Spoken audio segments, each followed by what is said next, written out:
I'd like to call to order the Fire District Board meeting of February 18th.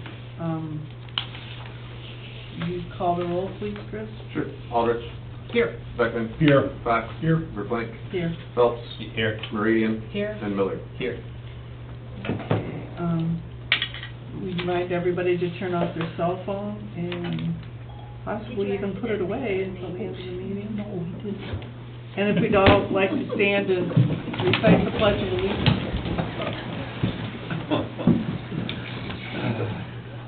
Pledge Allegiance to the flag of the United States of America and to the republic for which it stands, one nation, under God, indivisible, with liberty and justice for all. We have approval of the agenda, please. Are there any additions or deletions? I'll make a motion to approve the agenda that stands. Support. We have a motion by Phelps and support by Beckman to approve the agenda. All those in favor, please say yes. Yes.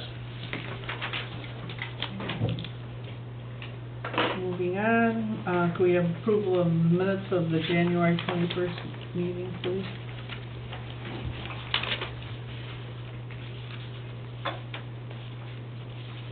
I move to approve the minutes of the January 21st meeting. I'll second it. We have a motion by Miller, a second by Meridian to approve the January 21st meeting minutes. Is there any discussion? It says December 17th on the agenda. They just listed it. Oh. That's an old one. What? Oh, I think Chris had to Oh, correct. The last one I The said, last that one was you the said- error, yeah. yeah. Three of them. Yep. It was a Friday Third time's a charm. afternoon. We've been out on the highway a lot, sorry. Yep. Chris had lost his mind that day. so. Yep. All those in favor, please say yes. Yes. Opposed? Motion carries unanimously. Moving on to...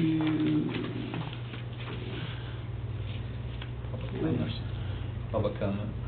Yes, all right. Is there any public comment? Please hold your comments 3 minutes. Okay, moving on, special guest speaker, the Myosha Collaborative Grant, Douglas Bleicher from Grassville Fire. Thank you.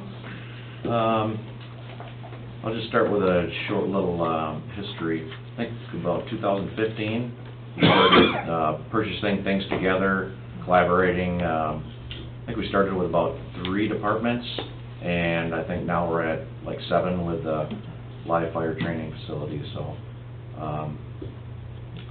let's see, I had a couple of things. We had the 2 aero boards we collaborated on, the MDOT trailer, the heavy rescue.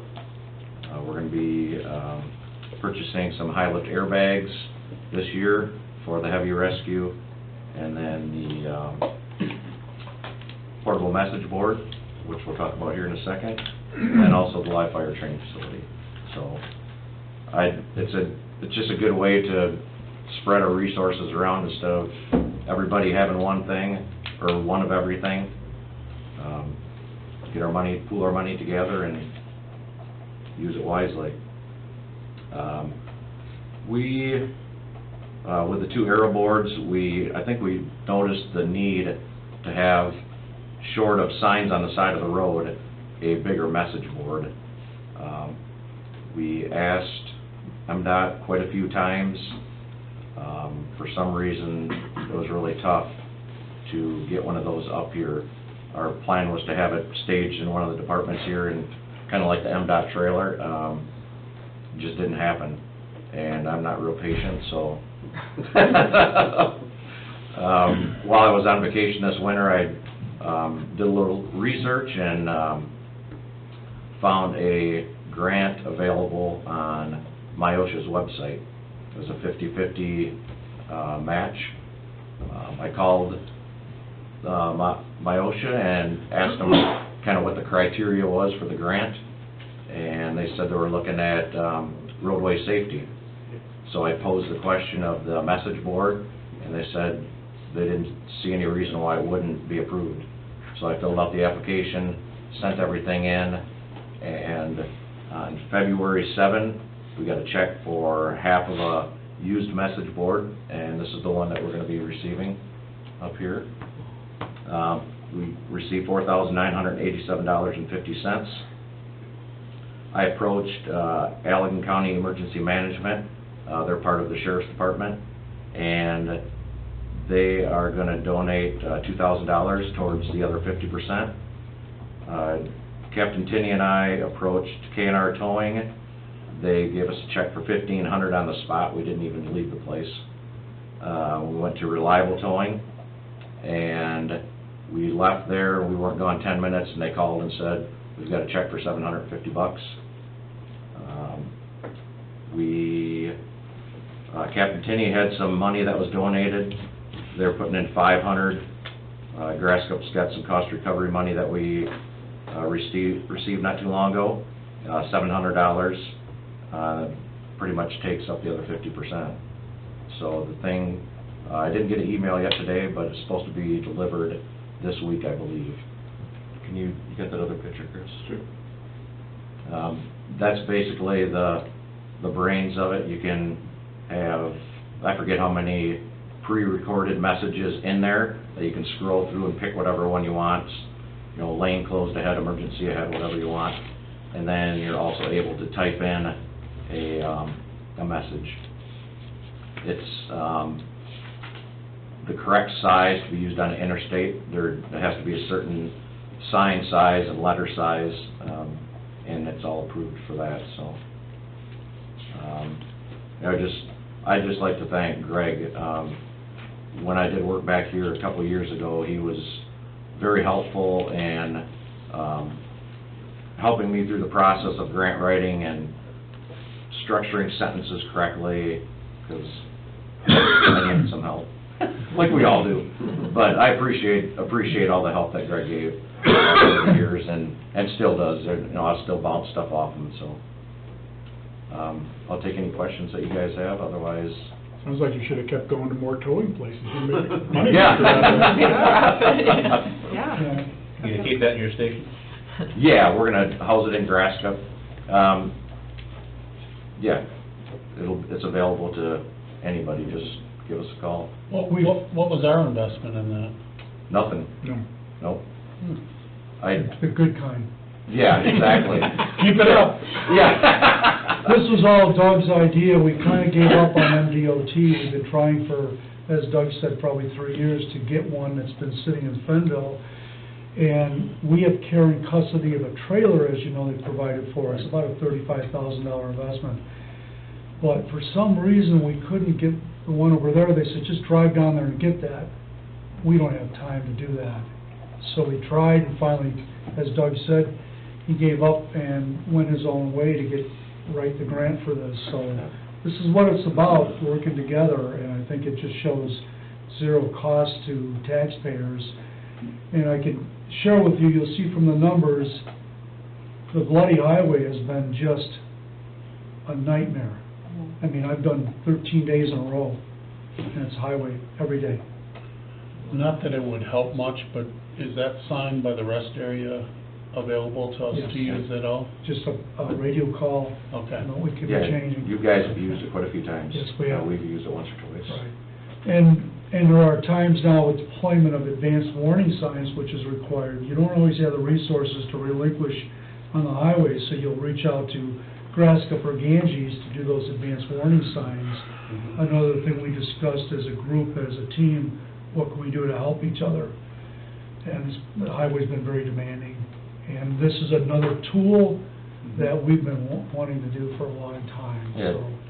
A new one is like between 15 and 30,000, and we knew no way we were gonna do that. And I found a used one, and they refurb it, brand new tires, new batteries, new solar panels up on top for charging, and so. Does it have on there, slow down? I think you can put on there pretty much anything you want, within reason. That is a huge problem on the highway. People just will not slow down. Even when they see flashing lights, they won't slow down. So, thank you. I mean, that'll help. Hopefully, we're hoping to get the message out there half a mile or so before an incident. Give people a chance to slow down and get in the right lane. Thanks, Chief, we really appreciate it, thank you very Thanks, much. Doug. You bet. Yeah, if you don't mind, I... And thanks for Good no job. bill. Yeah. What's that? Good job. Thank you. Yeah. Thank you. Yeah, go ahead. Thanks for the collaboration of Yeah. resources, that's very important for the department now. You bet. Absolutely. All right, have a great day. Thanks a lot. Thank you. All right, moving on. Request for payments. Could we have a motion to approve the accounts payable? I'll make a motion to pay the $74,497.79. Second. I have a motion by Phelps and a second by Fox to pay the bills in the amount of $74,497.79. Are there any questions? Is there discussion? Kathy, got any questions? I had one, I don't remember what it was.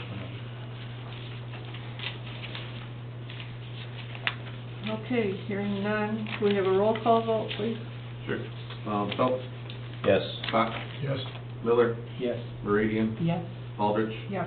Beckman, Yes. and Verplank. Yes. Okay, moving on, we have a financial report, Peter?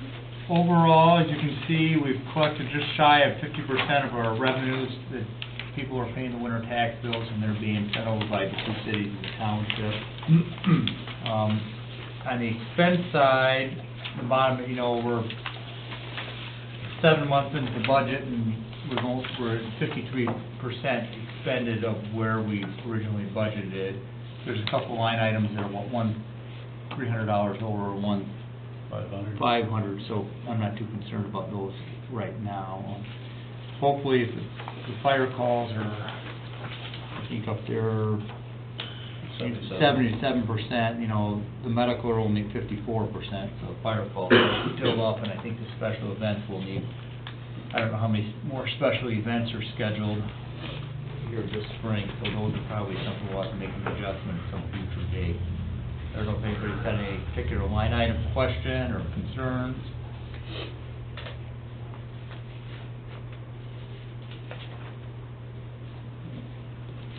No, very good. Pretty good shape. Yeah. Fire prevention's getting close, but... I think that's probably done until, and then we have the large truck payment here the 1st of March, but, How many more payments do we have on the big truck? 3. yeah, we have this one here, This one. this one here, and 2 more. Thanks for this, your... Yeah. Glad. No problem. My community glad. Share. I don't wanna walk back outside. I should probably know, but why are officer salaries low, about 40%? Office salary, Officer salary. Some of the officers, like, for example, Mike Betts, when he went full-time, that stipend that he got went into his salary. So we've done that with a couple of them. And Mike was the recent one. And I think also originally in that budget of 12,000, there were some, originally we were budgeted, was it sergeants you were gonna pay, then we had backed off of that, so that's Yeah, why. and another one is, forward. the sergeant he hasn't been able to go to school and get his fire officer 3 because he was injured, so he missed both classes. And one of the conditions of getting that stipend was he had to be fire officer 3. He was unable to achieve that, so we didn't pay.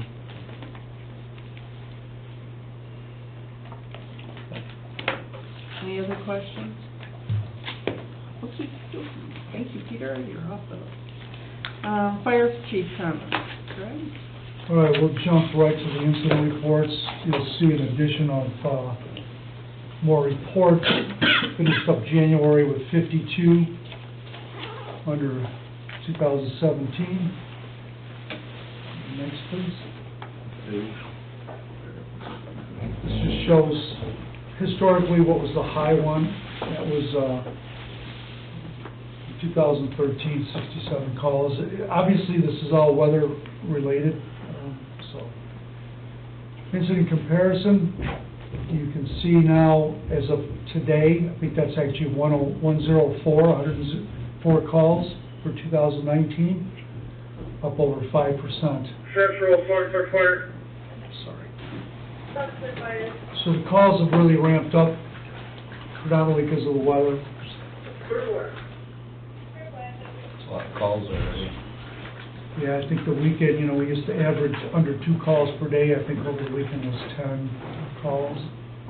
Did we have a quiet January weather-wise last year? I can't remember. I mean, Yeah, it was moderate. It's pretty icy. And we started out kind of moderate, and then it just ramped up. yeah. So cold, the salt isn't working. Mhm. A new chart that Eric and I discussed, just kind of interesting to show incidents per day of the week. For some reason, Tuesday seems to be standout. That'll change. Yeah. Summer comes. Friday and Saturday will take off. Another interesting stat is time of the day. You can see what happens right around noon as a highlight, and then, no surprise, down around 6 o'clock in the afternoon, you start ramping up calls as people go home. Time, under 6 minutes.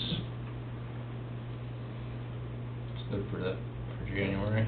For the weather, that's extraordinary. All right, Chris? And just showing priority 1 and 2s, how many there were.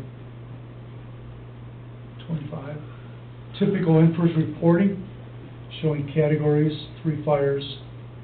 That Series 300 is your medicals.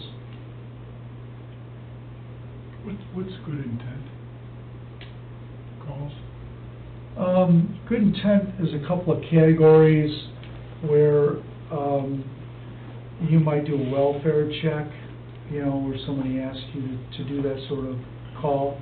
We haven't heard from Susie for 3 days, and the police would ask us to get into the house. And we have motor vehicle incidents. This is just showing we haven't had any extrications so far, and it's showing 20 to date.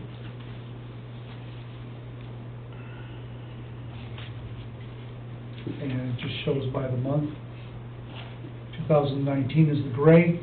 You can see February, we're out there.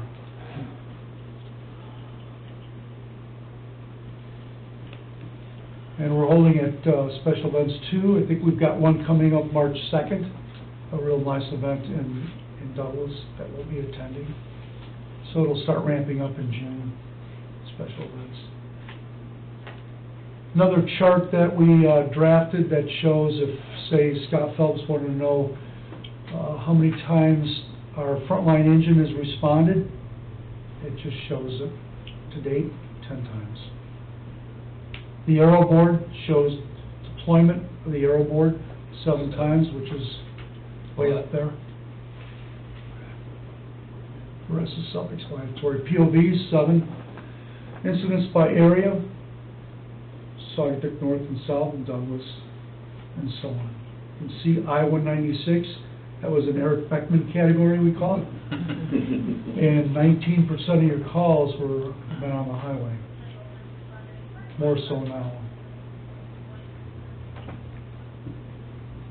This is one we like to see low.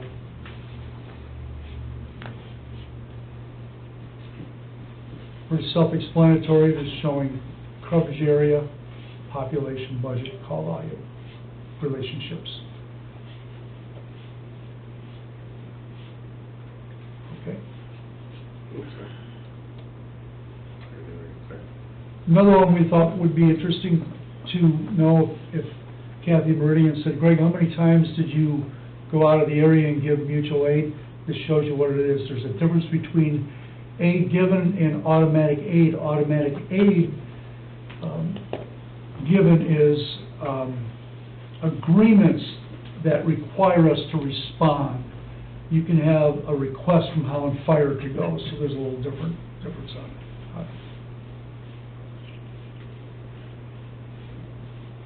Overlapping incidents continue to climb as far as back-to-back calls. It's something that's going to be there. Self-explanatory response by personnel.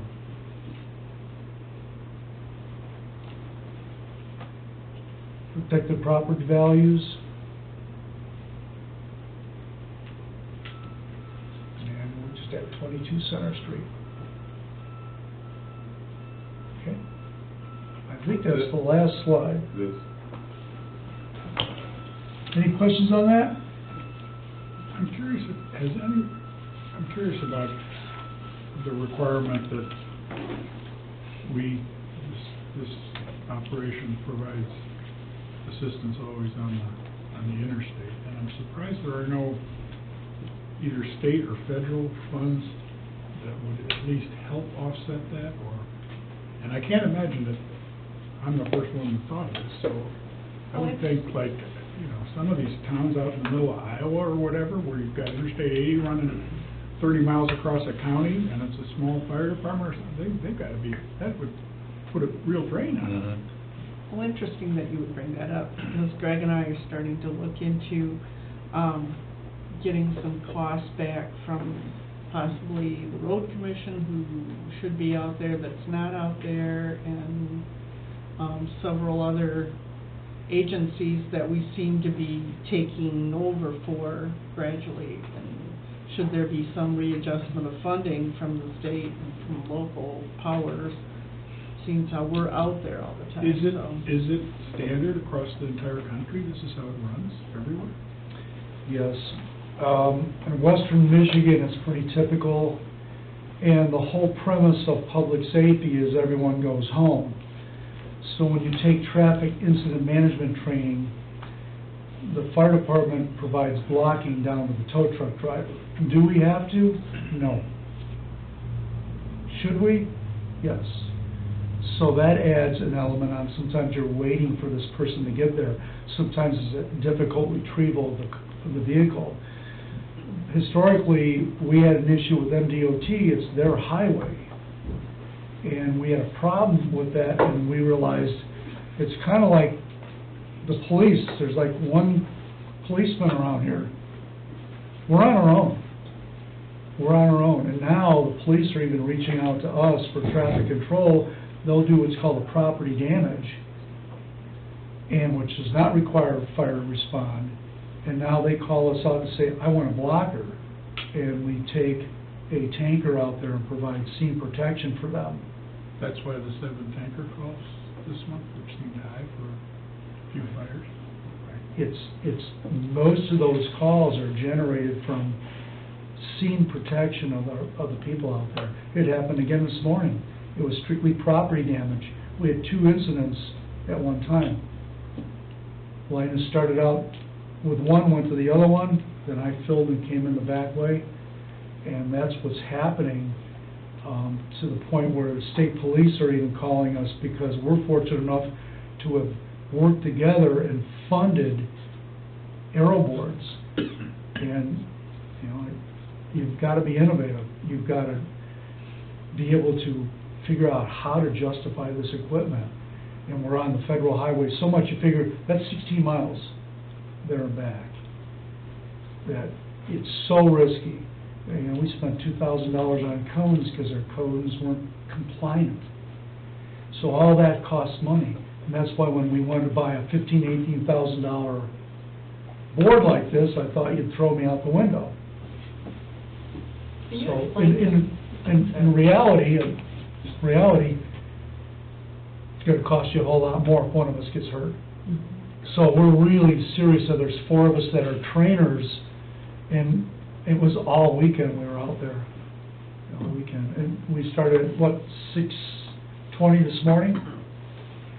So that's what's happening. Some of the incidents we had, Chris had one, I think he was 4 hours, almost 5 hours, 5 hours.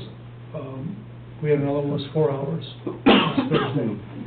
And they go over Kalamazoo Bridge, and they go southbound, and they hit that irregular pavement. And we had 3 within 50 feet of one another in the last 10 days. 2 semis, 1 car. The car was Saturday. Just So seems like such a financially irresponsible state, we, federal. irresponsible way to do it. One I way- mean, and quite honestly, if you are in the middle of So when you Iowa, talk what can about you scene expect? I protection, mean, you mean those tankers go out to block a road so others won't spin out? I wasn't sure what you meant by scene So- they protection. won't get hit. I when thought you we're- meant from fires where, people come and loot or something. Well, the way it What works, you if there's meant. a car accident where there's an injury, the engine goes out there, Mhm. protects the scene. The tanker goes behind the engine and protects the engine and the scene in the ambulance. Then there's an arrow board that's even further upstream Right. that shows people to move over. Because one of the problems we have is people don't slow down. Mhm. And then you're working 2 or 3 feet away from them, even if there's not a lane blocked. So we found that as the state police and the county and Douglas Police all work together, we find out we gotta get it down to 1 lane, because that forces them to slow down. Then we can work the scene, and you can't just do it by waving people over. I tried that, it didn't work real well. No. What about flares? You ever use flares? Yeah, we use flares a lot. We actually get a lot of flares from voters that are expired. I've done one event, it was 24 flares for one call. People will move over. for Yes. that. See the scenes here. And one of the great ideas that Chris Manos had was that arrow board on top of the tanker. It's just invaluable, and that's what we want to do to the next This tanker. is protecting the scene Um, here. We even collaborated and wrote a grant for that. Rather than asking for the money up front, we're hoping to get a grant for another one for the other tanker. So it takes an investment, it takes training, and it takes, some experience to do that safely. And you put the tanker. But to set the scene up, it's really dangerous, right? To take the trucks out and set cones, because people aren't slowing down.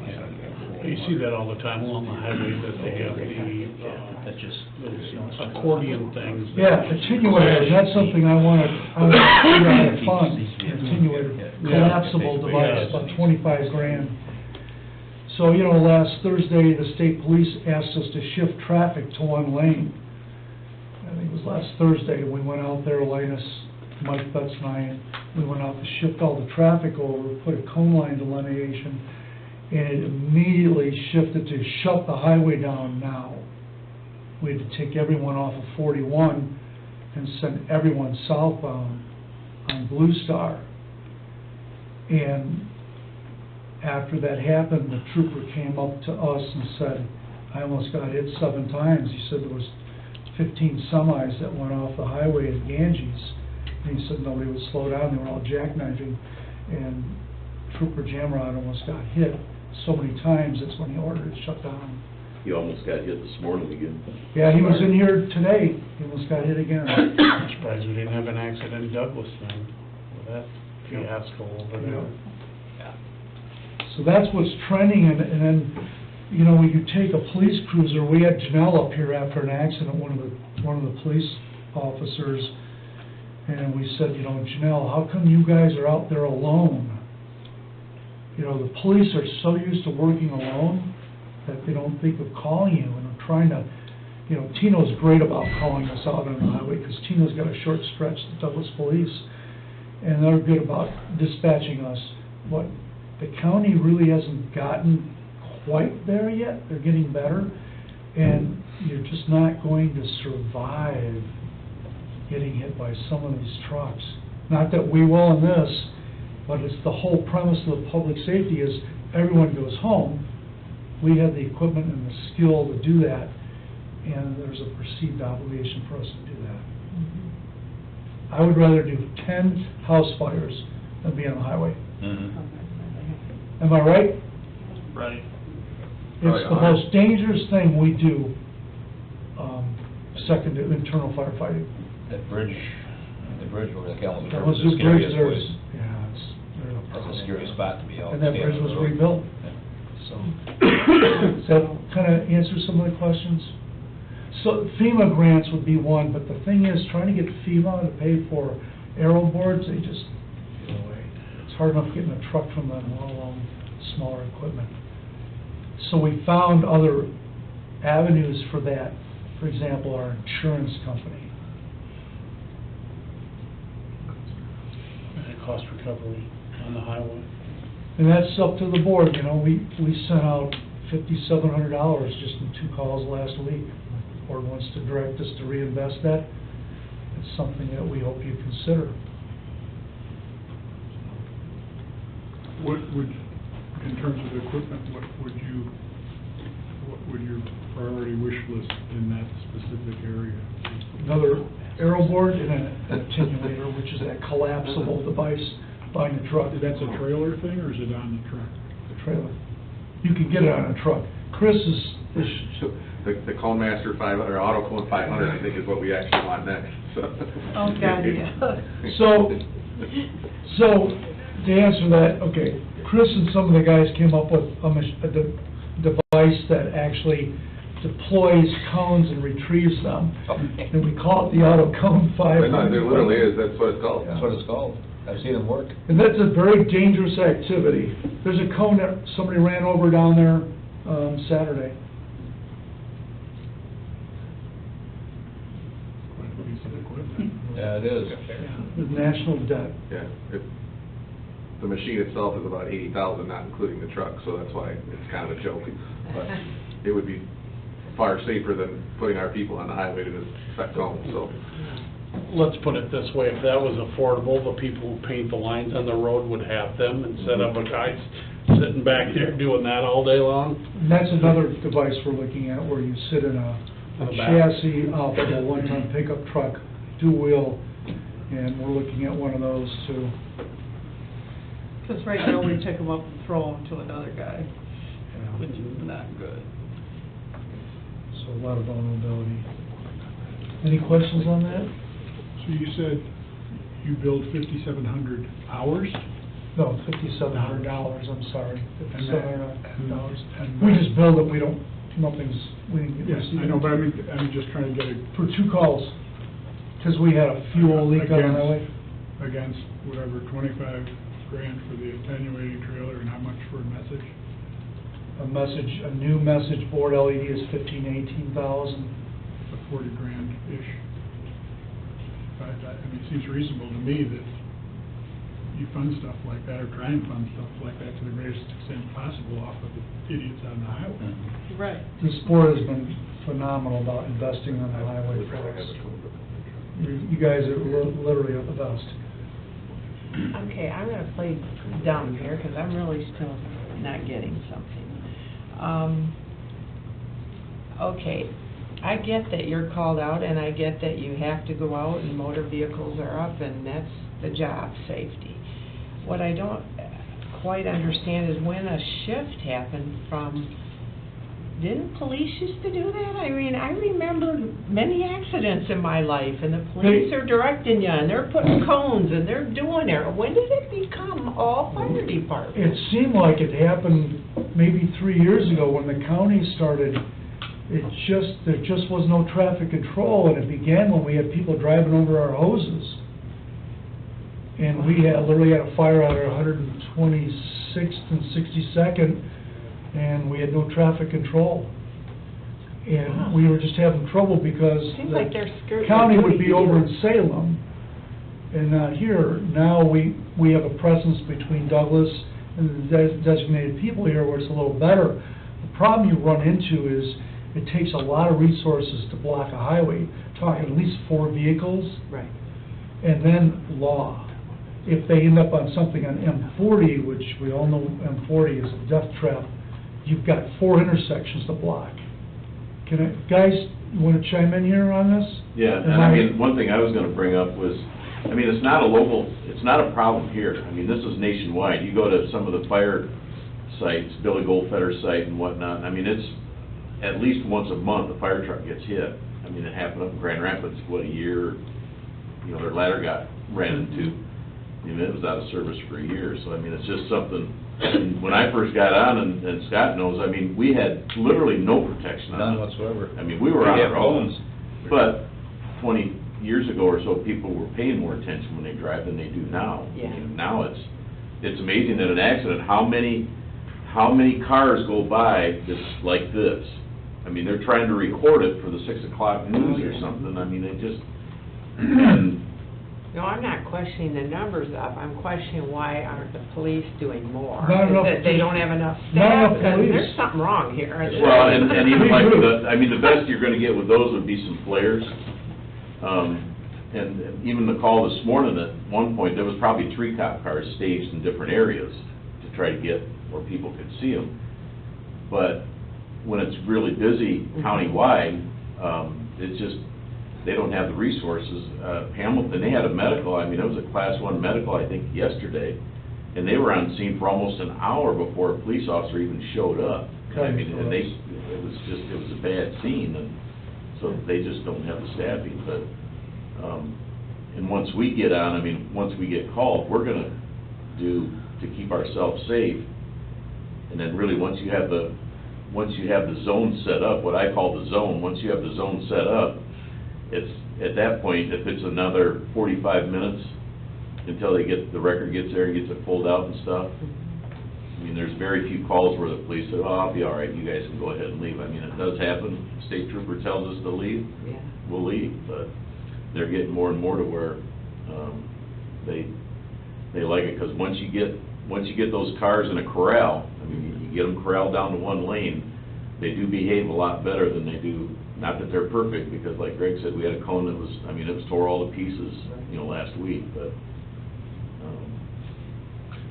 I think additionally too, like back, even in my teenage days of first starting driving, you'd stop and see a car on the side of the road after it rolled to see if they were okay, or if there was a car in the ditch to check on them, where now you'll have 5 people drive by and call 911 to report it, but not a one will stop to see what actually happened. So we're initially being dispatched for an unknown accident that nobody stopped at, and that's a lot of the reason we're ending up there along with law enforcement at the same time. And then once we're there, obviously having the big red truck to protect everybody is a lot safer than just a little cop car.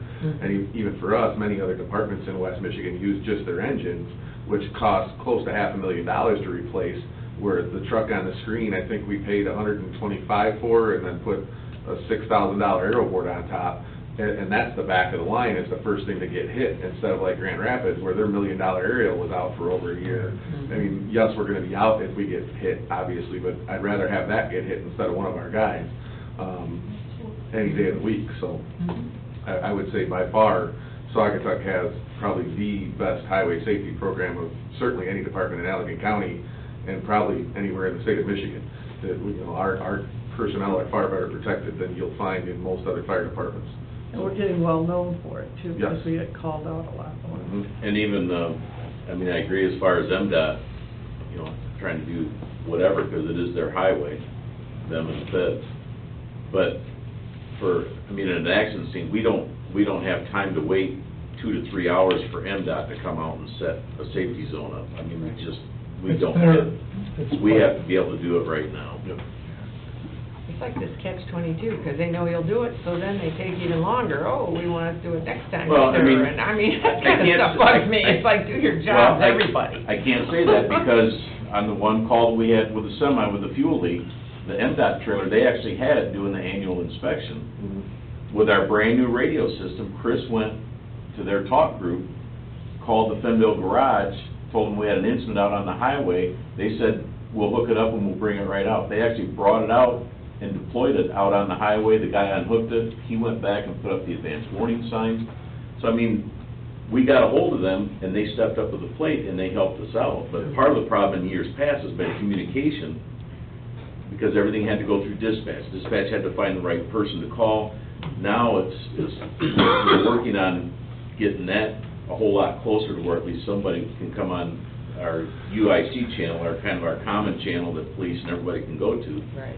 And to get some of the resources in a faster Remember, method. we spent on all those radios for that very purpose. So, I mean, Yeah. And Years ago. the other challenge too is, MDOT has 10 the Fenville Garage has 10 plow trucks, and they have 10 guys plus the mechanic. So all 10 guys are running plow all day long. They don't have somebody really free in the inclement weather, which is when we're all on the highway together.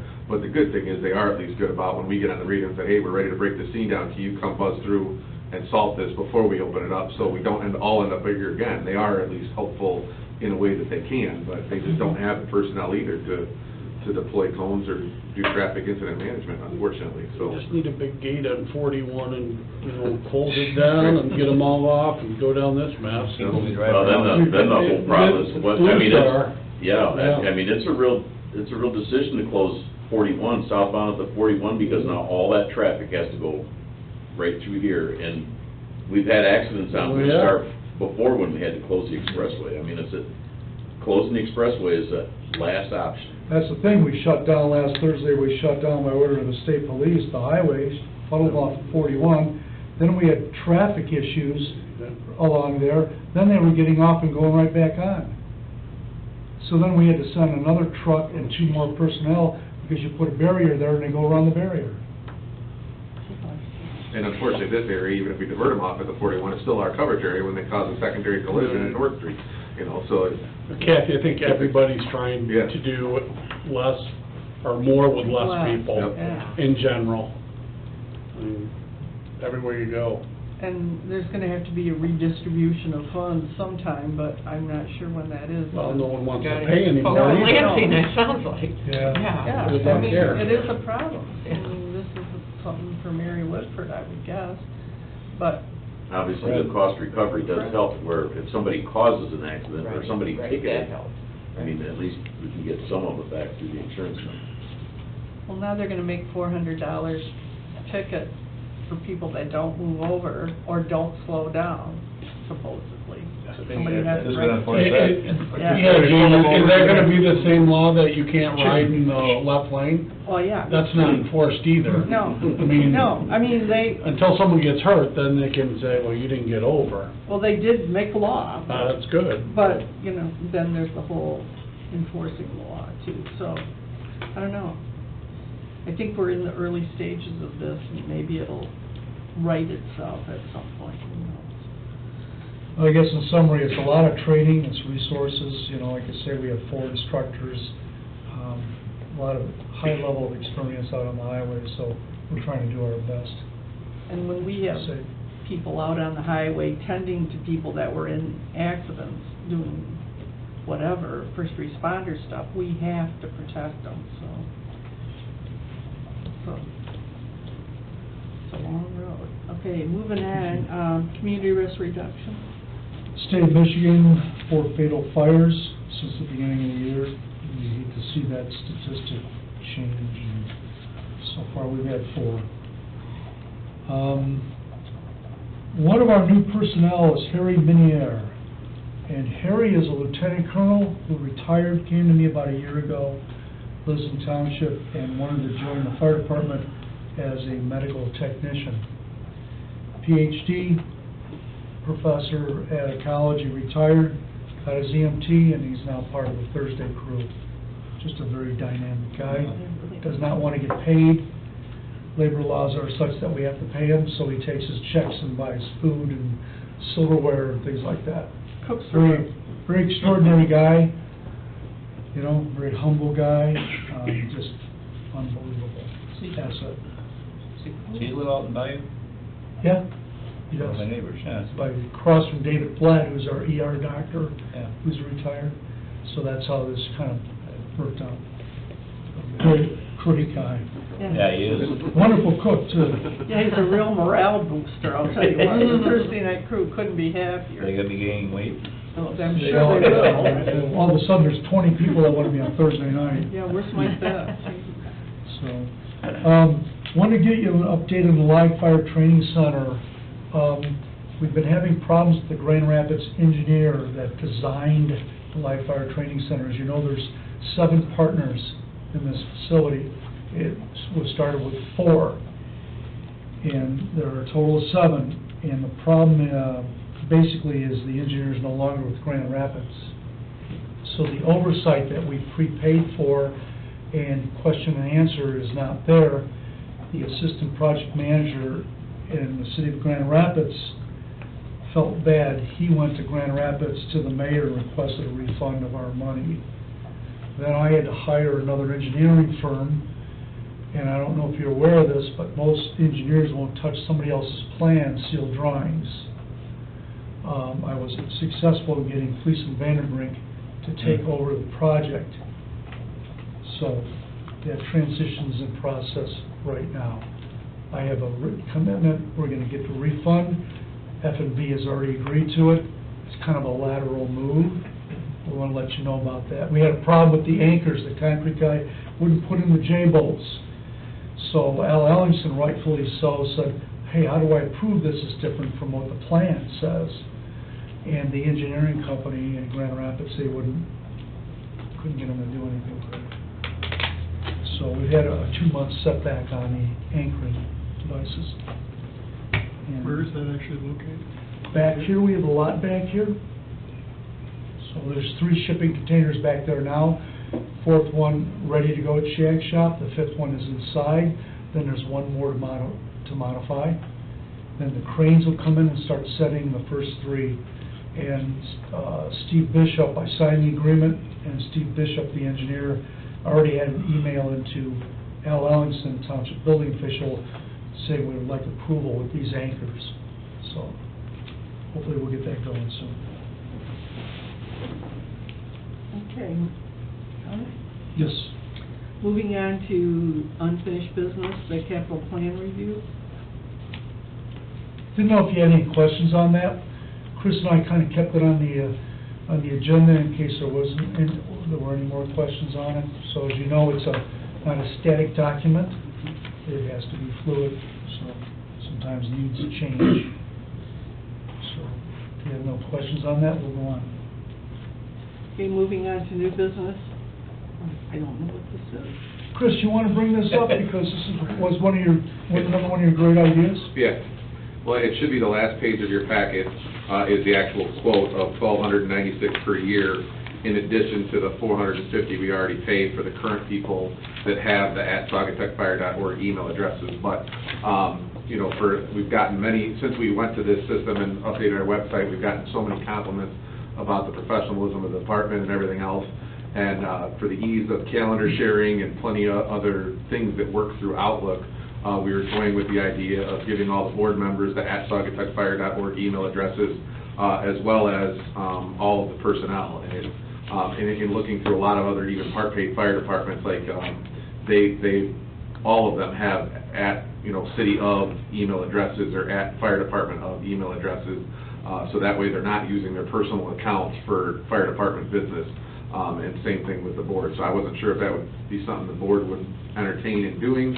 If, we have the money in our IT budget that we could afford annually, if that's something the board chooses to do, but just, for the operational level, we could probably do that for our personnel and not the board. I just kind of wanted to get some input before we did anything, I guess, so. You're saying the fire personnel does not already have? Correct, yeah, both of them have their Hotmail, email, Gmail. The only ones that do are the officer, command staff. So the top, we have 10 command staff, or we did at the time, I think, when we first started this, and we're down to 9 now, as far as our officers go. But, that would be where the board plus, so there'd be 20 additional staff, plus the 7 board members is where the 27 additional email addresses would come from for that almost $1,300. Are you conducting fire department business on personal emails to your guys? Like if you need some information sent to Kyle, are you sending it to his personal email and it's fire department business? Not as far as, not conducting business, I guess, sending out, distributing information, but there wouldn't, and that's why we're trying to do it. I don't think we've ever gotten in a position of violating HIPAA or anything like that, but we want to make sure we don't. So by bringing it all under our own server, it maintains those emails, and then when that employee is no longer with us, we have an easy way to make that account disappear. Just all the way, and same thing for the board, that, even now, we send out the board packets to some people's personal email addresses, where, the ones that do work are under, the city of emails, it's a little different, but at least all the way around, we were thinking it might be more professional to give everybody an @saugatuckfire.org email address, and it's really not that hard to show you how to get into Outlook and use Outlook, that even, our command staff and everybody else was able to figure out how to do it when we went to this probably, 3 years ago now. I mean, even Greg's able to check his emails most days, so I think, no, but I mean, it takes a little bit of a learning curve if you're used to a Gmail platform or a Hotmail, but once you do figure out Outlook, it's such a beneficial tool for, the biggest one I think I find is calendar sharing, that, you know, when a truck's going out of service, I can share it with all the share the appointment that the truck's going into the shop with all the offices, and every one of them knows what's going on, right on their calendar, and why the tower's not here for a week or whatever. So, just, I think the township's moving to that. Did you know that, or? yeah, well, I think you already are. Oh, okay. Well, yeah. Well, I'm glad that I know that now. But no, you're right, I think they're doing it for all of their other committees. Yeah, and all that. Right, and Yeah. I think they're doing it for the planning commission and for all the parks commission and all of the subcommittees as well. Predominantly for the firefighters, it's really notifications. Yeah. We don't, I think it's a good idea for the firefighters, but I don't need another email. I guess that's, I already have one for work and one personal, and It's kind of my thought. I have 3 personal. I have the city one. This is just one that's more. what we want to know. And to be too much. Because this is for you guys. But I do think it's important when we're communicating like a board of review that it probably shouldn't go to personal email. I mean, Yeah. I got You're right. mixed feelings on this, like the board packet. Yep, One way we could do without sending it to our emails is we go to, it's public. it's on the website, yeah. So we could go to the website every Friday Right. and pull it off, and you wouldn't be sending it to us. Right. So I don't know, like, Kathy, how many emails do you need? It's like, Right, and I don't communicate with any of you by email other than little tiny things Right. that are nothing, you know. But I Plus, think it comes to our city one anyway, when we're reps by our cities. I think. I don't have a township email. You don't? Oh, you No, don't? and I don't Okay. want one. Do you not see stuff that I get? Only if Chris forwards it. Oh, really? I wondered about that, I was gonna ask you. Well, yeah, and I'm not sure, you know, even for FOIA reasons and all that would be the reason that I think in the long run, you know, we've never had an issue, but to alleviate that issue, I totally agree that I didn't need another email address at the time either, but it definitely is nice to have all my fire department stuff in one inbox though too, and not have to, you know. Look for it. look So for whatever it. you're comfortable Yeah. doing, whatever you want to do. I think the firefighters should all have it. I mean, Yeah. they should not be getting fire department stuff to their personal emails. They're employees here, they should have an email here. Okay. We are, I mean, my opinion is we get one thing or 2 things. I don't need another one. That's just me, so. I agree with that. I might feel differently if I didn't have a city email address that Yeah. you send things to, but I don't think I need another email No. address. Makes sense. But we'll take that as a no. Yeah. Well, I'm glad we asked. There is some correspondence now, if you wanna. Yeah, there was the grant announcement, I got this, email from Kirk Harrier, Saginaw City. Greg, wanted to thank you and your staff for making the ribbon cutting ceremony a success today. Without your staff participating, it could not have turned out the way it did. Please pass my thanks on to all of your crew on behalf of the city of Saginaw. Kirk Harrier. Ribbon cutting ceremony was nicely attended. I have a question about it, and I know once again, I'm gonna be the sort of outlier, but I'm curious about it, and because of the politics of, you know, the last couple of years, and we're all getting back on track, and things are good. And I remember a few months ago, there was that big to-do that Chris Rohrig made about the elegant cop cars sitting here, and we went back to our cities, and I know we didn't care if they sat here, it was done all the time, and we all talked about it, forget. But now we're having ribbon cuttings, and this is Saugatuck deal, in the name of our fire department, and I guess I'm just a little bit bugged by it. Sure, I can understand. We're a district for all 3, not for Saugatuck. Well, we are trying to foster working together with all agencies that the state police asked. All of this was offered to all agencies before even Allen County, we even had them in here. It was offered to Chief Giles, it was offered to Chief Kent, it was offered to the state police. Let's work together to have one public safety facility completely independent of one another. because we saw the need to collaborate because of the resource allocations that weren't there. So when they approached us on it, they were looking for something to do it inside the building because of the weather. And since the county comes in here and uses the lunch, uses this for Right. dinner and for lunch, we thought, well, that was a natural fit for it. It was the grand announcement with Fred Upton and that sort of thing. So that was really the premise of it. It was, if township asked us, we'd open the doors up. If whomever, we just thought it was an agency, a jurisdiction within the tri-community that if they want to use the facility, we're all for it, so. I'm for collaborate, you know that. Yeah, I know. I know. just think it's been such And it's a gotta be political awkward for. situation. Well, I it's know. not me or Douglas, it's the Right. image to the community of whose department this is. Yeah. Subtle I thing, but understand. I just think we have to be careful about these things. Understood.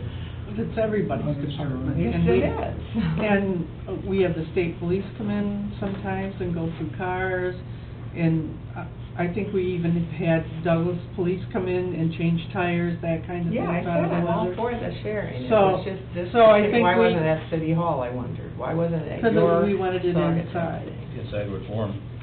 And we're trying to be a public service station instead of exclusive. And I really want us to start collaborating. Me too. Across the river and everywhere else. I want us to Collaborate- get along badly. Yeah, collaboration is really And that's- It important. was mainly the inside of the people attending was really a warmer. Okay. It's also worth noting that the squad cars say Like County. Elgin County Sheriff on them. Yeah. I You wanted get to use them too. Saugatuck emblem to be there or whatever. They're yours, But they in fact, control for you guys. But they go They- across the river. Absolutely. They And absolutely if they get a do. call, they'll go there. They have to. Yes. Their county cottage. And that's a Yeah, resource, I know. and that's a different level of resource from the Douglas perspective than existed before this deal. I think what Kathy is saying is, I understand what Image. she's saying, but it also I is, do they're too. they're township police also. Mhm. I mean, we pay Allegan County taxes, so they have to be in our neighborhood too, so I know the bad blood of splitting up, so understand that. But Hopefully we I can think get it's over a- that. I think it's Yeah, just I one think more piece of the public safety puzzle that just fits in, but we can't put labels on it. It is what it is. We're all in Allegan County. Mhm. Yeah. Yeah. Okay, moving on. Public comment, please limit your comments to 3 minutes. Is there anybody in there who would like public comment? Okay, hearing no public comment, fire board comments? Well, I got a question, and it's ironic enough, those guys are here, but, have we heard any more about the fireboat dock and what's going on with Just that, heard with the about- city? I just heard about, Josh had offered, with his dad to lease us the floating dock for, Right. like no fee for 3 years till we decided what we were gonna do with it. 5 minutes before the board meeting, Jane just said, you know, they talked about offering the ramp to us, that the city wanted it moved, and we originally wanted an L design, so now we've gotta rethink what we're gonna do. And I But the can't city, answer. the city just offered the ramp that goes onto that dock. We can't use it with our new dock, we have to Okay. get a new one. So the ramp is worth about $8,000, Chris? That will not be a new purchase cost today, Mhm. Yeah. pretty close to, yep. So there's nothing that the city can use that for, so they're offering to Right. let the fire department use it. But where do we stand with redesigning that, with the city redesigning that park to I accommodate was the just dock? told that they only want it going straight out. I've got to redesign everything. One of the issues with just temporarily putting in dock is, we have to drive pilings down. Right. Well, then in 3 years, I got to take that out. So we have to look at redesigning and see, where does exactly does Sauk City want it moved over? and then we have one long straight dock, we don't, you know, I have to talk to the officers about what we want to do. Is that what we want to do? Because we're investing in something that is going to be harder, it's just as hard for us to pull in. We want it to be parallel to the current. So, But that that's all. design didn't get past city council. So- Right, city council won't, for some reason, won't approve it any other way, and they want it relocated. Off So of the we water. weren't doing anything. So what's the worst case? There's Worst no- case is the dock falls apart, and It stays where it is and falls apart eventually. There is no really rhyme or reason to be disapproving the L? Just, Just aesthetics. They didn't want to put it out in front of Willow Park and block that view. so we have to look at And we'll- driving the pilings down, and some of the discussion I heard is they wanted it off the water main, and it's over the water main's way down, but irrespective, But we no can't, one from the council's talked to me about it. So, we're trying to figure out just what everybody wants to do on this, other than Jane, who talked to me about it. But, you know, I've expressed what our needs were, but it's not our dock. And it made a whole lot of sense to redo the dock, redo the wood, put in aluminum ramp. Was the whole design configuration, so we could deploy quicker than coming straight in. Now we gotta think about what we're gonna do, because we gotta drive in the pilings, and if it can stay there, great, but we don't know how far it's gonna stick out. I don't know the ramp and the existing one. That's something that, you know, I heard about 5 minutes before I Yeah, what I would walked the down Corps of here. Engineers say about it sticking out that far? I have not, that wasn't a problem. I talked to the supervisor and sent him our original drawings, and he said, well, we can work through this, let's see what we can do. I said, well, we want to find out what the needs are of the neighbors and what the city's going to let us do and figure this out. This is a preliminary plan, so, you know, and they said, well, let us know what you want us to do, and that's where we're at. for safety purposes, I think being parallel to the shore makes a hell of a lot more sense, and if you're worried about the aesthetics, why would you go to a waterfront park and not be able to see boats, you know, I guess. But not everyone shares our perspective on that. or mine. Yeah, I agree with you from a deployment, Yeah. there's no question, but that is not being considered. This will probably come up in a workshop soon. Yeah. And if you want to attend the workshop and discuss, Is it gonna be in the middle of the week when most people work? it's Thursday afternoon at 4. This Thursday? So, No, it won't be at, this no. type of thing, I run across the officers to get their input, because it's not just me, some of them operate the boat too. Right. And also, you gotta keep in mind, the floating dock is a lot lower, so we've gotta put some standoffs off on there, because the rub rail is gonna be over the center of the dock, because the hole's like this. No big deal. We think we're gonna have to, Josh, I think we're gonna have to re-deck that floating dock? Possibly, it just depends on how long you think you're gonna need it. in a way. Right. If it's a 10-year thing, probably, if Right. less than that, there's ways to rough it up and make it usable for a short-term period. So there are too many variables to say, when Jane said, I need an answer right away, Right. and I'm sorry, I can't give you one, because now everything's kind of changed as far as, yeah, nothing's free. Nothing's free, and for us to drive pilings in and pull them out in 3 years, that's okay if you want to approve that. But I think, give me a little more time, you know, I've been kind of busy on the highway and everything else, you know. We all know what we've been through with the weather, and the dock has not been a priority. Right, oh, absolutely. Josh offered that to us last board meeting, Right. and, our agenda was already made for the fire officers meeting, so it'll be on the agenda for the next officers meeting. We'll talk about it as a group, because it's not just, I want input from them. So we want to figure out how we can appease everybody, you know, now that they want it changed. It'll be something that's not gonna happen this year at this point. And if there's any modifications that might be needed to the dock too, I could incorporate that in it, if it, like the rub rails and stuff like Yeah, that. you know what I mean, Josh, you know how it's low to the Yeah. water, and if you do a breast tie, Yeah, we could do Yeah, some poles right. up and everything else, so Yep. it's sitting on the poles instead of... but I didn't wanna assume that you'd be able to facilitate that, so I gotta figure out that, I was gonna call Al, once James told me I was gonna call it Lake Construction, you know, and talk to Al and see, give me an idea what it costs to drive the pilings down and pull them out, plus taking the old dock out, Yeah, so I can have some kind of reasonable answers for the board. yeah, but if Because there's anything you need it to isn't do free. to accommodate you too, Right. we're willing to work with that as well. Appreciate that. So, and this is the first I heard about the ramp. Well, it was the first time. That's gonna be a nice addition.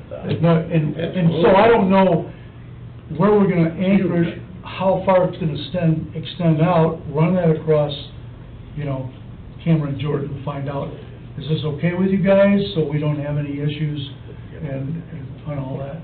Because we still have our goals to achieve, and if it doesn't work out with the city, then it stays the way it is.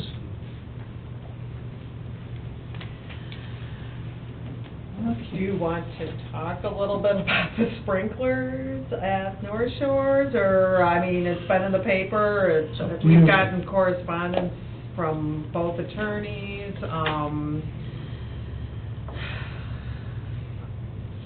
have you gotten that too, Eric, or, you know? I've gotten a few things, but I've gotten a few phone calls. How do you feel, Greg, about? I guess basically, I don't know why the consent judgment lists alternatives to one way in, one way out, where it suggests sprinklers, which is normally what you would do.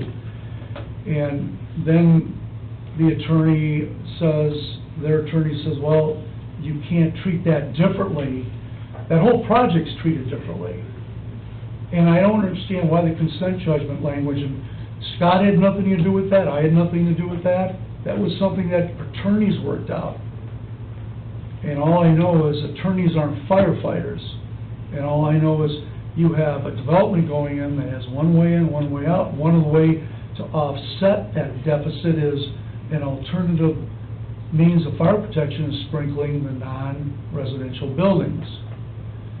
And their attorney said no, and our attorney said it could only be imposed by the township. And that caveat in the consent judgment that says that, why even have it in there if it wouldn't? It's not even considered because an attorney says no. It's not even discussed. Okay.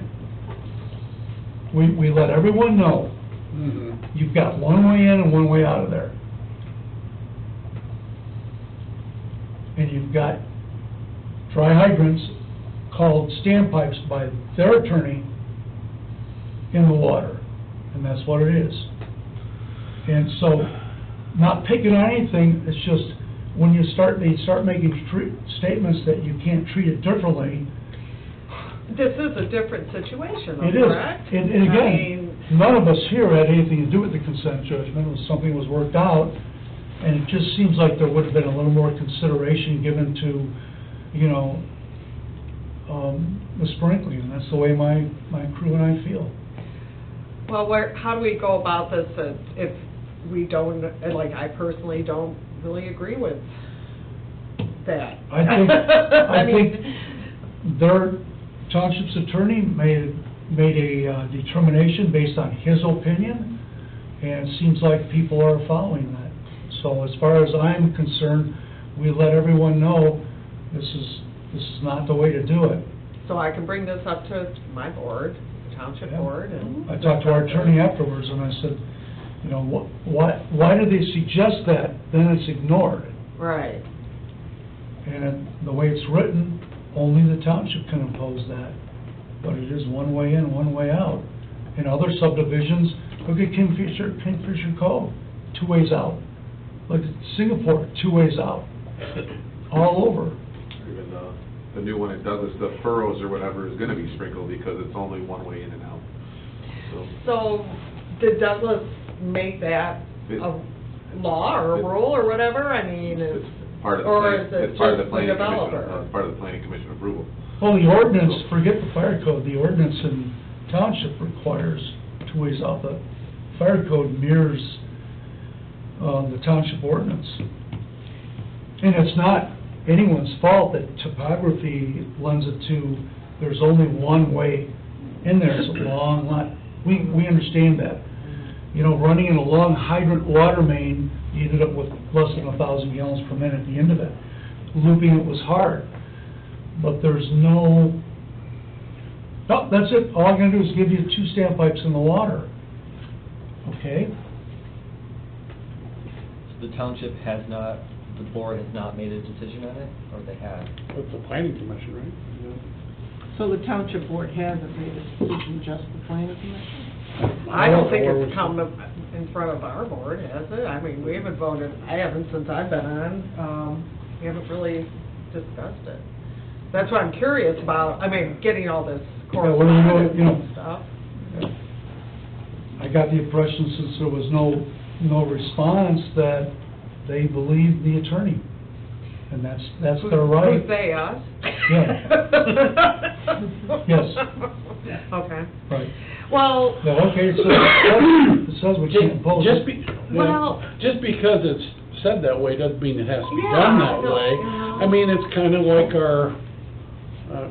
the IFC and the township, we have to follow those rules. I mean, we don't have to like it, but that's what's been done.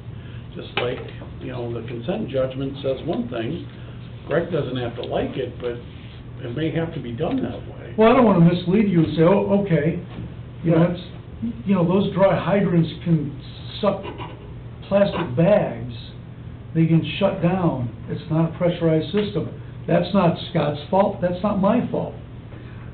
But the thing of it is, the lawyers decided that's the thing to do.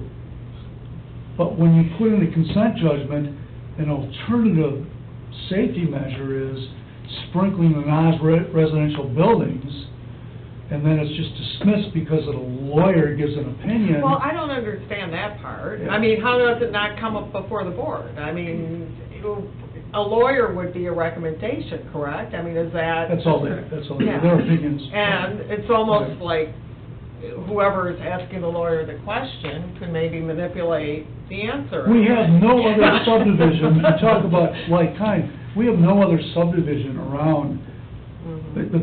With a dry hydrant, the most we have are 4 houses on a dry hydrant. We don't have those situations, so it seems a bit hypocritical to reference sprinkler systems and then it just seems to be dismissed. So is it not clear of where the decision is at? Is it waiting for planning commission review and approval? That's for Stacy to answer. Well, I guess, I have to talk to John, I guess, and see where the planning commission is. I don't think we should drop this from that recommendation, I really don't, you know, it's something we have to work out. Well, it seems like that would be the place to start, to see if it's coming for the planning commission, and then make sure they have the information and beliefs and opinions of the fire department. But ultimately, if it's up to them, it's up to them. But it feels like first understanding where's the decision lie. That's what I'm, yeah. Yeah, and in my old planning commission days, if we had a question about fire, we met with the fire department for them to discuss it with us and give us their point of view before we made a final decision. Right. So, Where are the commercial buildings? on 132. No, this is North Shores. Oh, North Shores. Yep, North Shores. So it's it'd be in around the base of- development, right? Yeah. It's No, not the it's one... North Shores. It's not, yeah, inside though, by where the houses and things are. Yeah. Is that... Was it- I thought there were- clubhouse? I thought, is There's it a a clubhouse? Yeah. Clubhouse. And originally, I was going through the whole file, originally when that was all proposed, back in McClendon's days, everything was sprinkled. It was reviewed 9 times under the premise it would be sprinkled. Again, no one's fault, it just evolved between attorneys to, there is no sprinkling on non-residential, and consent judgment addressed, because there is one way in, one way out. The township can impose an alternative such as sprinklers. Can, impose, but it does not doesn't say have to. shall, it says can. So immediately, oh, don't have to do it. You don't have to do anything. I don't understand myself why I don't know why you wouldn't want to do what's safe. And I just can't comprehend that. No. It doesn't make sense. A lot of people Right, I came mean, up. it was a lot of money saved in no hydrant system, probably talking $800 to $1 million. Dungrass was $1 million for a hydrant system, because it was all board. And none of that, was part of the equation. So you just, I mean, if you you look just at wonder. our clubhouse, it shouldn't be that ridiculous. I mean, Right, it's we're talking about public buildings, we're not talking about houses. Right. Where you're gonna have a Non-residential. gathering, right? Right. That's Like what I an would assembly say. type occupancy, and we only saw conceptual drawings, we don't know if the size, we don't know the sizes of them. That size shrank dramatically from McLennan. That's where they found the angles to go in. With the McLennan thing, that was one of the bitches. McLennan's It's huge. one of them, Huge. yeah, there were Oh, some yeah. several configurations, one of them was some larger buildings, and we drove around with the attorney and discussed a lot of this, and they knew it was a challenge because of the distance Right. to get in there and that. And the heliport was provided, and that's fine for medical, but when we start talking one-way road, it's the quantity. When you break 30 houses, then they go into secondary access road, emergency access road, and the topography there is you can't put one in. But they're clearly exempt from nothing in the houses as far as sprinkling. Doesn't mean you couldn't do it, just means they don't have to do it. They didn't have to put sprinklers in Dungrass. And they did it though, right? Yeah. Every house is. Yep, because we reduced the road list. It was a concession. Mm-hmm. So then it became something that, to build it, to move it forward, that's what they did. Mm-hmm. And the property insurers certainly individual property insurers certainly have to think that's a good idea. Well, I would think, if you're buying a home, it's that expensive. I Right. mean, Well, yeah, it's a- I mean, and it's that you insurance don't company, live it's in not all the local. time. Right, yeah. I would think you'd want to protect your investment. And you want all those projects to flourish, you want all those to move forward, These are decisions that are gonna be 100-year decisions. And I just, I'm not trying to spend anybody's money, but it just seems like to be a worthwhile investment, but it's just shelved because an attorney says something. Well, I'm finding that out. This is the thing I'm shocked about in this capacity, about several things. An attorney just, Yep. okay, that's the way it is, Yep. Yep.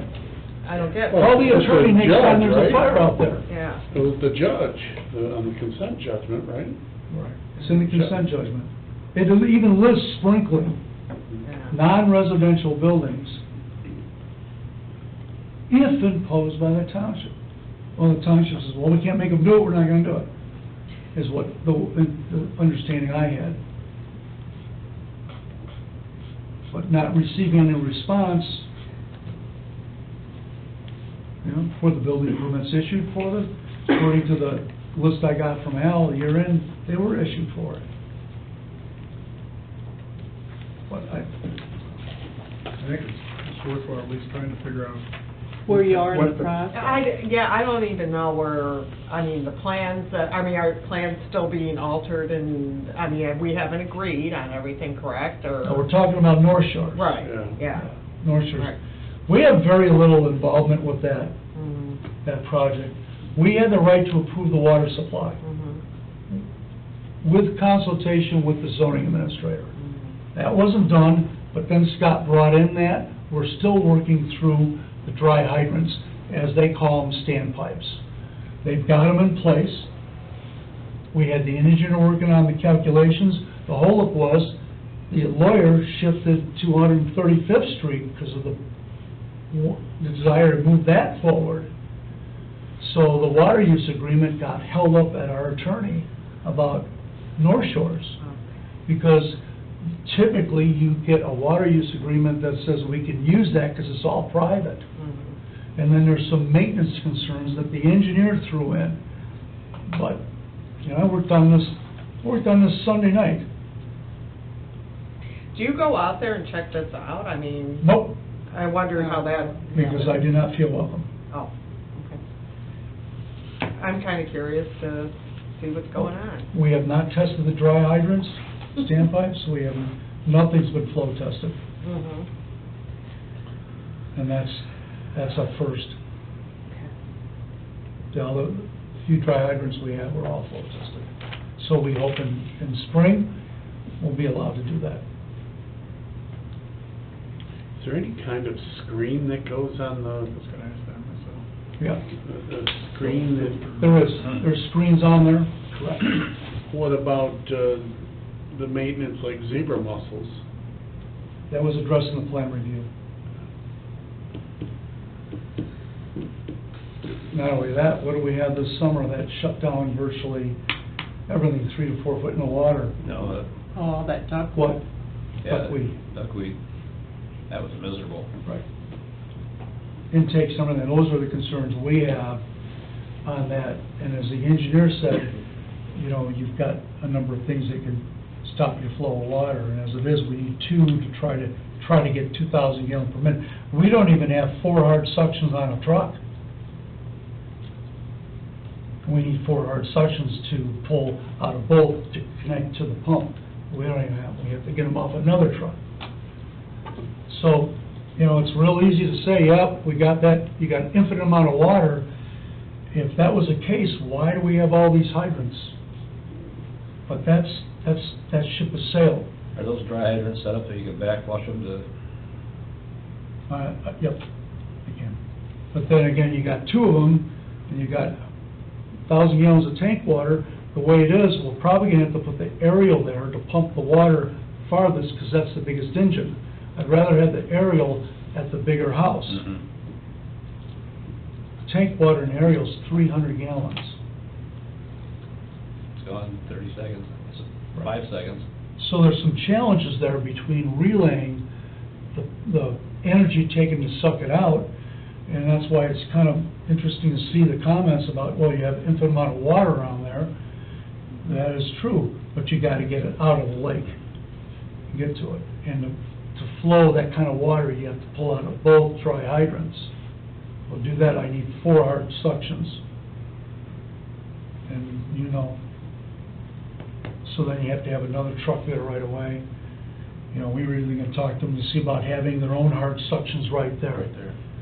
But all this kind of came out, you know.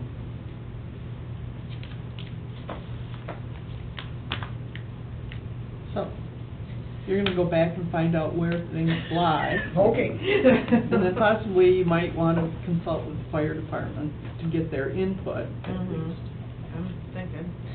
Well, the reason why, The zoning administrator should probably, have you met with her at all? yes. How about this? But that was just No, meeting. but that was Yeah. good, though. No, not about this, Gotta not start about anything. somewhere.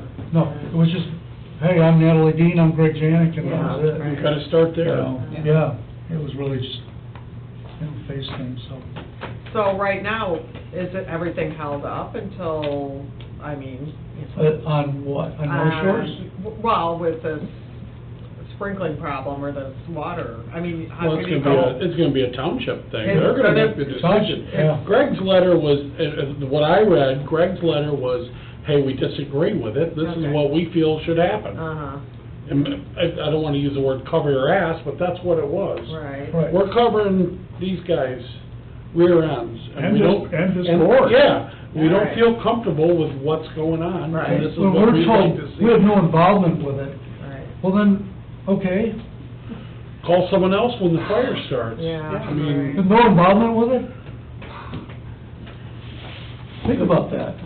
So the kind of things that end up, when the worst thing Yeah. does happen, and man, everybody starts pointing fingers. Yeah, so we Why better cover was, our ass. what did you Well, do? What did there you you say go, in the board yeah. meeting? What did you? That's why the legal team advised me to just document it in writing, notify them, And this that's is a what that was. mistake, Yeah, okay. you know, and hopefully nothing ever happens, but it's a risk that I'm unwilling to take. Okay. And just say, yeah, everything's okay. It's, you know, my whole job is risk. I was gonna say, you don't have to put insurance on your And- car either, but everyone would like to do, but everyone does it. Doesn't. Does that make any sense at all? Yeah. Yeah, I just, okay. Thanks for, It's amazing to me that the developer doesn't want to err On the side. on that side. I mean, it's incredible. That's When what I it's just can't money. comprehend, I just don't get it. It's just money. That's the only countervailing deal that I can understand. More money in the developer's pocket. Yeah, exactly. Okay, Or so- not out of their pocket, whatever. You know, charge more for the frickin' houses. I don't care. So any more fire board comments? Aaron? Nope. Kathy? Scott? No. Over here on this side? No, ma'am. Dan? No, thank you. Okay. We set it up. Can I have a motion to adjourn? I'll make the motion.